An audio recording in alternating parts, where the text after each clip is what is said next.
So how did you get your start in Dota 2 casting? What came first? Was it Dota? Was it the casting? Was it streaming?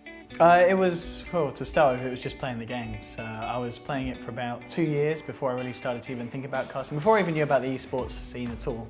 I mean, you know, with games like Dota, normally when the average person like myself sees it on Steam, starts to pick it up and play it, you're totally oblivious to the fact that there's this massive competitive scene going on. And it was a couple of years in that I started to kind of move more to watching it on Twitch, and I was aware that, you know, hang on, people take this game kind of seriously. You know, there's people playing this game for a living, making money from it, and there's people who cover it. And I kind of had a background in audio production. I was studying music technology at the time. I worked on kind of local radio stations, so I was like, I can kind of put two and two together, and I started to kind of exercise a little bit by doing a lot of UK casting and just casting smaller stuff in my own country. You bring the Luna down though. And great hook shot again! Oh, stuns out from the Sand King. Strange to burr out, and the AA ulti now hits, which means the slot. My first reaction in the first game was, this game's absolutely awful. I didn't like it at all. I picked Sniper. I picked Sniper because he had a gun. You know, I come from console gaming, you know, kind of playing Call of Duty with my mates, and I was like, this guy's got a gun, he must be pretty good. Took him in the safe lane. It wasn't pretty. I had no idea what I was doing. In fact, if you look back at my first few pages on Dota Buff, it's I literally just built Rings of Perseverance. I mean, they gave you health, they gave you mana. I mean, what more could you want? You want to cast spells, you want to live. This was the item that you need to buy. So I really didn't know what I was doing. Played a few games. I remember back in the day I was level 1 with the XP bar moving forward. It would move like a tiny bit for one game. I was like, geez, how would anyone ever level up? You've got to play this game a lot. And I saw that you could pay for cosmetics. I was like, who'd do that? You know, everything's expensive. Oh, he doesn't have the range, doesn't have the length. That's why his wife meets up with a guy behind the shed on a Tuesday. When I wanted to start to cast, I didn't really have the kind of the balls, the guts to do it on my own. So I was talking to my mate and I was like, hey, do you want to try casting out together? So we started doing it as kind of a pairing thing. That we both live very close to each other, so we had the ability to kind of set up, you know, a very kind of rough studio in my bedroom where we could come round and it could be a bit of fun because we could then compete with other amateur casters that, you know, most amateur casters kind of in their bedroom with like their headsets, you know, we could actually get a proper setup because I had the kit from my degree that I was using anyway for music and audio. And he could come round, we could set up something between the two of us and do something that was kind of on a little level above, which I think certainly helped us kind of get discovered at the start because people were like, hey, these guys are actually putting a lot more effort in than, say, a lot of the other amateur casters. And I think that's one of the keys really to kind of getting your career off the ground at the beginning. Correct me if I'm wrong, was the first league that you started casting for, was it the Amateur Dota 2 league? Yeah, it was, yeah, that's right, in the beginning, which was great. There's a fair few forums, like I believe there's the Dota 2 Cast It subreddit, which you can go on. And there's always people kind of wanting games to be casted. And I think it was on there I saw something for the amateur leagues. And all the amateur leagues, there's so many amateur leagues, which is the great thing about Dota 2 and the ticket system. You know, it's very simple for someone to go up and set up a tournament, a league for kind of the, you know, the tier 4 and below teams. You know, people that, you know, just a couple of mates, you know, who want to have a bit of a game that's kind of on a bit more of a serious level than just your standard kind of ranked matchmaking. And all these games, you know, people are looking for them to cast. You won't get a lot of viewers, you may get 10, but I was doing that for probably about a year and a half before anyone really knew me. I was streaming, casting games that at maximum, you know, it'd be crazy if we hit like 20 viewers or something. It would be seen as like, oh, this is really cool, 20 people are watching us.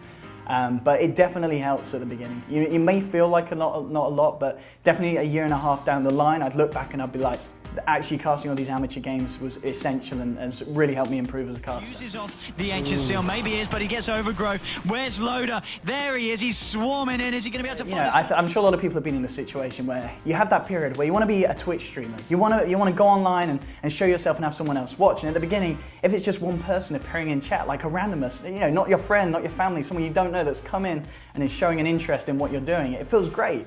And when you've got 20 people doing that at the start, it's like, oh, you've got a little kind of community that's tuning in.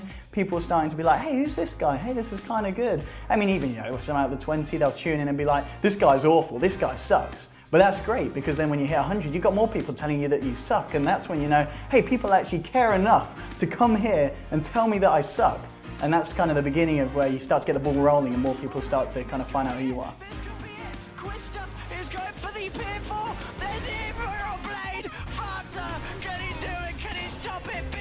My first break was definitely the 3-hour and 20-minute game that I did for BTS, which was a very fortunate series of circumstances. It was, in fact, I believe, the first game that Beyond the Summit allowed me to cast on their main channel. So it was literally, I'd been casting all this small stuff. I think the maximum stream I'd have maybe with like 1,000 viewers or something, and I was hosting it from my bedroom. They said, do you want to cast this game, Cloud9 versus Scary Faces? And then they were like, by the way, your co-caster's Purge. And at the time I was like, Purge? That's pretty legit. This man's like a big name. He's the guy that I watch the videos of, and they're gonna put him casting with me. So I was kind of like, okay, I gotta keep it cool, gotta keep it cool. I got to the game, and I can't remember which game of the series. I think it was game 2 or game 1, potentially. But I remember just casting it. It was really good with Purge, because he's such a nice guy, and you know, he'd never casted with me. I doubt that he'd even seen my cast before, so he didn't know what to expect. But as the game went on and on, I remember like the words, I think we were like 2 hours in, I was like, Purge, imagine if this went on for another hour. And he was like, oh, that's definitely not gonna happen, Odie. And it did, you know, it went on for 3 hours and 20 minutes. 3, 2, 1, 180 minutes! We did it! If something fun and clowny is happening, you gotta be fun and clowny yourself. No one wants to hear you kind of sit there and be serious like, oh, here we are 3 hours into the game, oh, he's got himself a 9 fight. It's boring, you know, you're bringing the music, you know, you're trying to keep people interested. You know that, especially with a game like that, people are gonna be watching that might not even know anything about Dota, because you know that the news will start spreading. People are gonna be watching this 3 hour, 20-minute match that they don't really have a clue what's going on. So you've just gotta make it entertaining, and especially seeing it was my first kind of break, I was like, I've got to do something here that's going to make people talk about this. I've got to go around this the right way. On to Inchar, here we go, but they bring it down both 7 so quick. He's dead, they're going for the ancient, can they do it? No, anti-mage is dead, they're all died. Triple kill, they're trying to hit it. The ancient Black Dragon, can he do it?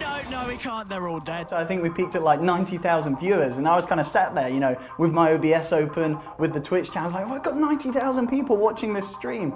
At the time I was kind of panicking, you know, it was my first kind of big kind of exposure, and I was like, people are going to be watching this, and because it's 3 hours long, they're going to kind of point out my flaws. You know, you're 3 hours into a cast, you're not going to be your best ability. So I'm like, this is the first time 90,000 people have seen me, I've got to kind of nail it.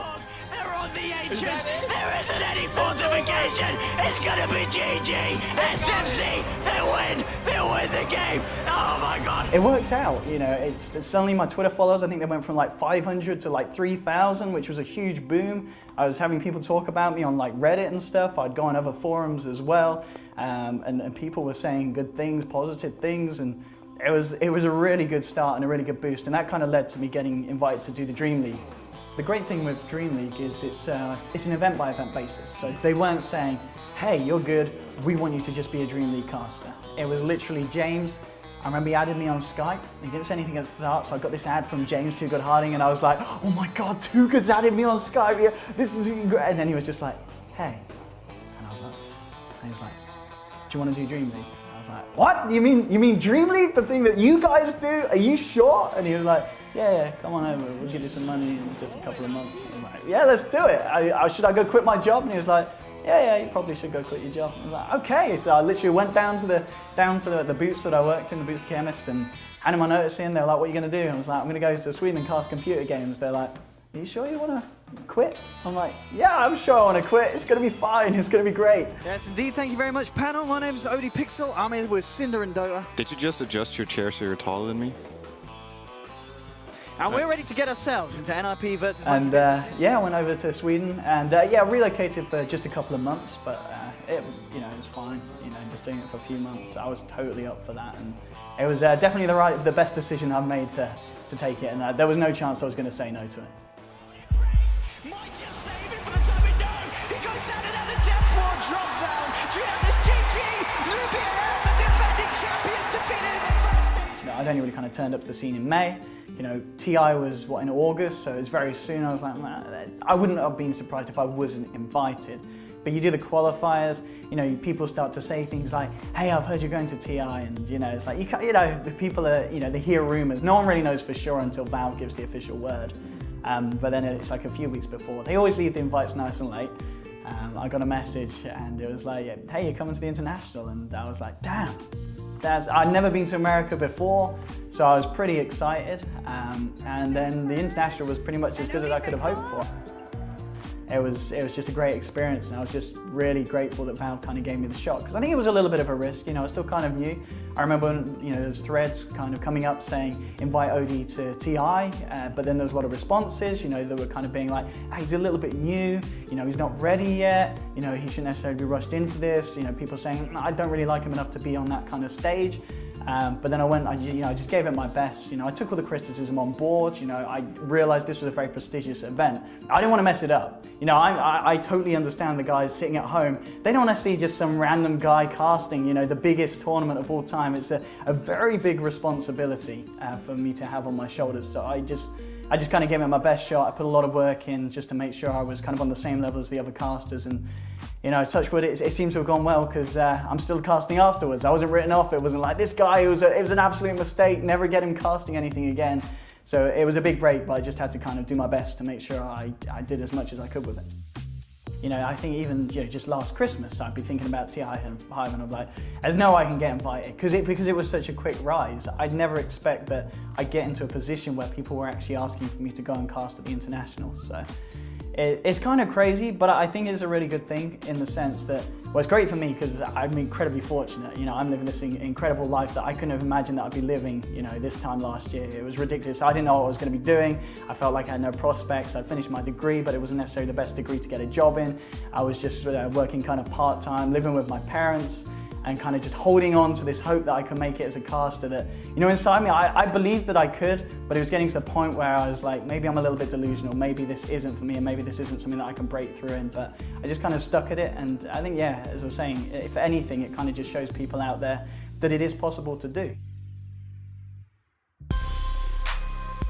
How do you feel about the meme of people comparing you to Eminem and calling you the rap god? I mean, I think that's kind of cool. I guess it just comes from the fact that I speak really fast. Originally, I don't really listen to a lot of Eminem. I actually listen to more now that people have started comparing me to it, because I'm like, hey, I should start listening to this, and then I can maybe one day, do an Eminem cover or something as a bit of a laugh, a bit of a joke. But I guess it's not a bad comparison. I mean, he's a successful guy, so if people want to compare me to Eminem, all right, that's cool with me. The Phoenix, can they do it? 2 heroes down in NIP, they don't have buyback. It's not looking good for the dire side. Error, he's turned into a wall, trying to fight up against G, but G pops the cheese. Now he's going to hit against the pig, who's got back to base. I think this is Mega Creeps and Lysander. I think this is GG, well played. The game is over, NIP.